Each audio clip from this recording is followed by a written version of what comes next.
We're fine, okay?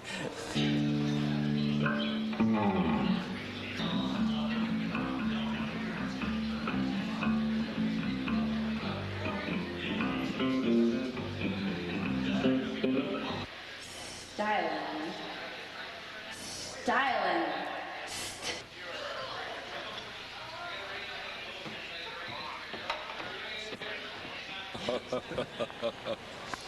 Okay, how has the band changed since you guys formed? How has the band changed? In personnel or musically? Musically. Because it was pretty raw beginning, wasn't it? Yeah, it's still raw. It still is raw, but it's softened up a little bit, and it's going to be changing. I mean, it's not. We don't know how it's going to change. No. I don't know how it's going to change. I don't know if he knows how it's going to change. We're going to change some personnel, but we'll see what direction you guys it takes. basically formed out of a jam. Yeah, Robert's gig.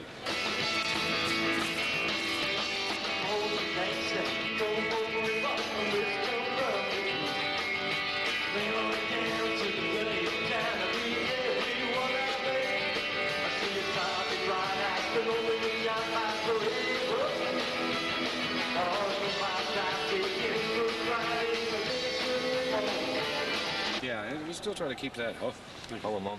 yeah, we still try to keep that a little bit in the live shows. That a lot of the songs are structured songs, but we always leave little bits that you can tamper with it and make it not such a rigid form. You still jam sometimes, and we're just going to ad-lib things and just say, hang on tight, here we go, and hope that everybody makes it. Is that tough, though? That must be tough on some of the new musicians to do that, is it? Well, we don't do it with the new musicians, but with the old band, because we've been together a couple of years, we sort of all knew what to do with, and then it got quite challenging, because if you play the same set and the songs all the time, it gets boring, and then you bore yourself, you bore other people. So we try to keep it into the night. As the night goes, the sets change, and the in-between song banter changes from bad to disgusting and degradable, and no one wants to admit they said anything the next day, and actually they did. So it's one of them things. We do make a lot of different shows up depending on where we play, because we played a few places that you just can't come in like with the CD and do every song from the CD. The clubs just aren't big enough. Some of them are more acoustic inclined, so you sort of tend to play the acoustic more.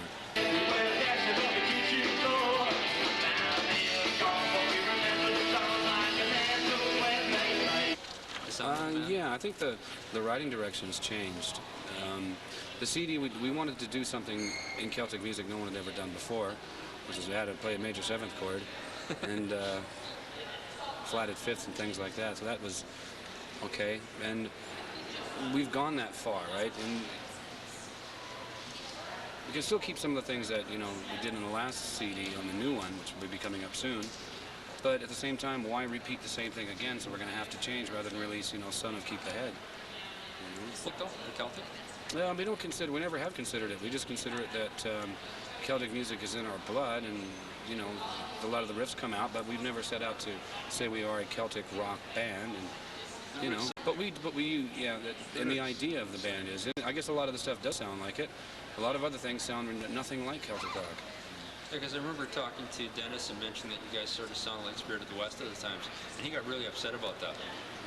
And then I listened to a song like Good Enough, or Good Thing, and that would fit on a Spirit of the West album. But wouldn't you think maybe Spirit of the West sound like us? Is it because maybe they're higher profile and larger than us, that maybe they're getting more exposure than that? Oh yeah, for sure. The songwriting genre of ours goes back a long way. And if you look at Spirit of the West beginnings, or anybody else's, I would think that our beginnings are pretty well parallel to what they were at the beginnings. I would say that others are not. I would say that they change due to perhaps the demand of the public and whatever else. Other labels maybe. We haven't changed really. We've kept it the same way. But we haven't pretended to be anything that we're not. What you see is what you hear is what you get. Oh yeah, for sure. The music is honest. But see, it's also a very confusing thing, because when you say Celtic rock, okay, you've got Celtic. Now, where does the rock fit in? I mean, are the Mahones Celtic rock? They don't do any rock. Why do they call Celtic rock? They're called Celtic. If you do rock, then you're no longer Celtic. You now rock Celtic. I mean, what? Who cares? It seems like if you play acoustic now, you're Celtic.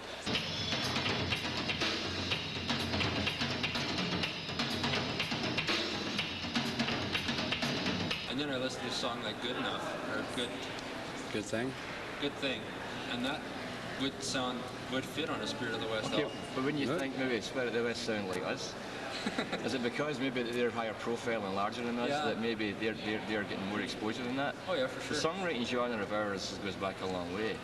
And if you look at Spirit of the West beginnings, or anybody else's, I would think that our beginnings are pretty well parallel to what they were at the beginnings. I would say that others are not. I would say that they change due to perhaps the demand of the public and whatever else. Other labels maybe. We haven't changed really, we've kept it the same way. But we haven't pretended to be anything that we're not. What you see is what you hear is what you get. Oh yeah, for sure. You know what I mean? Music is honest. But see, it's also a very confusing thing because when you say Celtic rock, okay, you've got Celtic. Now, where does the rock fit in? I mean, are the Mahones Celtic rock? They don't do any rock. Why do they call it Celtic rock? They're called Celtic. You do rock, then you're no longer Celtic. You now rock Celtic. I mean, what? Who cares? It seems like if you play acoustic now, you're Celtic. If you bring in a mandolin, whistle, we've been doing this for what? 5 years, 6 years before we even went as the Stoaters. Oh yeah. This was a hobby thing. So let's say 1990, when the band first got its semblance of touring abilities together, all of a sudden we're labelled a Celtic band. Where did that come from? Because there's a whistle in there? Because there's a... If we brought out a French horn, would we be called a pseudo-classical band? A Celtic rock pseudo-classical band. I don't know. You know. Okay, is a French horn coming in there somewhere? It might. If you figure it out, if we want one, we'll bring one in. Yeah. Like in the album, there's 3 classically players out the Seattle Symphony there, and there's... It depends. If the person that plays the organ in there. If the person that plays French horn has a van, sure. Yeah. They own.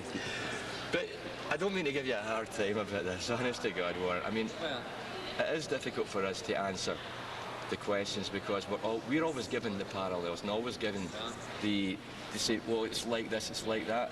What do you mean it's like this, it's like that? We all grew up with rock and roll. There are 7 musical notes, you start to repeat it. Whatever instrument you use, does it really matter? You know?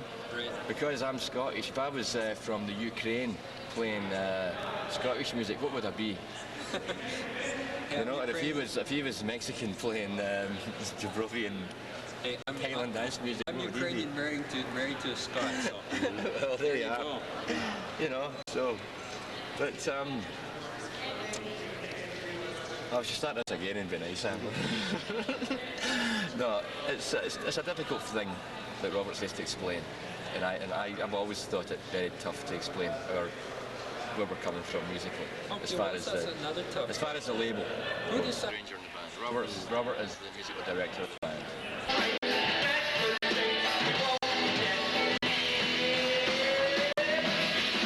They usually, start at home on a 4-track, and then they bring them to a band meeting. People add little bits, and then in the end it's a song. And a lot of times you bring it in, and the song will try to kill itself, commit suicide before you get a chance to take it any further.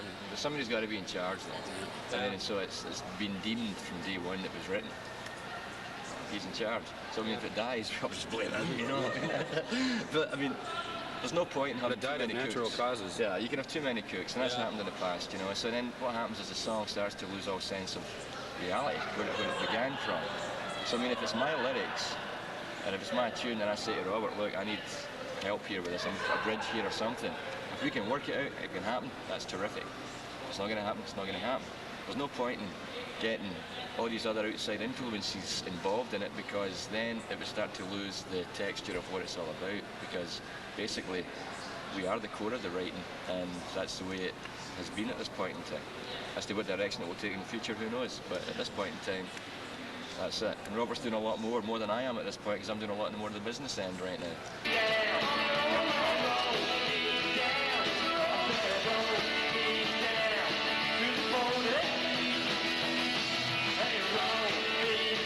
Is that a problem? Have you guys thought about taking somebody else on to do the business stuff? Yeah, we have. We found them to be very bad at it. I'm probably better than they are. And we paid them a lot of money to do things that I could do myself. And I would love to have somebody capable. And I'm talking capable, not somebody half-assed. I'm talking very, very capable to run the whole gamut of taking the whole load by the horns and saying this is how we're going to handle the business end, because to be successful you have to be in the business of being in the business, if you can understand that little phrase. It's not good enough to have what you call a manager who is just going to go and get you more gigs. You need somebody who's going to get you there through the connections, to get you onto the national tour circuit, to get you to open up to the larger acts, I can get gigs all over Canada on my own open this, but what good's that as a career move? Yeah. You just keep them running in circles. But the management end, I don't know how you would define good management, because frankly I don't see very much of it. There's also It just seems like talking to other bands that usually what makes the difference is getting the manager in and not having to worry about that end and spending more time. With what other bands? The only successful band I've ever seen with a good manager is Spirit of the West with Janet Forsyth, who's phenomenal. But it's also commandment number 12. Yeah. Never trust anybody with something that is more important to you than it is to them. Yeah. That's right. Oh, yeah. You know, and there's other people around. I'm going to name names. You got Desert Lonnie Mercer, you know, who did very well with DOA and with Sons of Freedom, was it? Now he's looking after Pure and whatever else. Great. You've got Keith Porteous, who's looking with May Moore and 5440, people like that. These guys are fabulous. You're talking about 2 or 3 people or 4 people to look after how many hundreds of thousands of bands. If you ain't got the business savvy as a band, you ain't going nowhere. Yeah. End of story. Okay. And you guys, next up is a new video and a new album? Correct. Yeah, well, we shoot the video next week. Yeah. And then we go into pre-production for a new CD.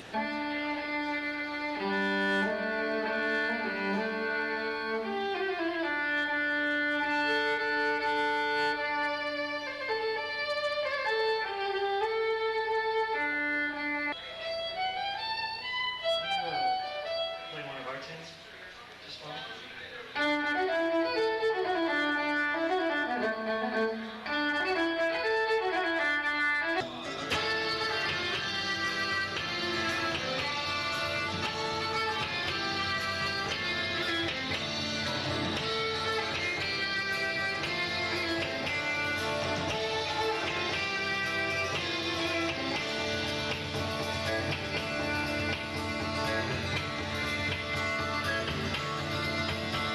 Was down the black on eastern morn, the city paradise.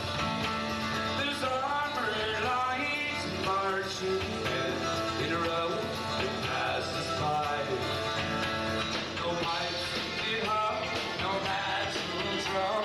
It sounds out of cloud tattoo. I had to swell that we fell around in a foggy tip.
it's coming.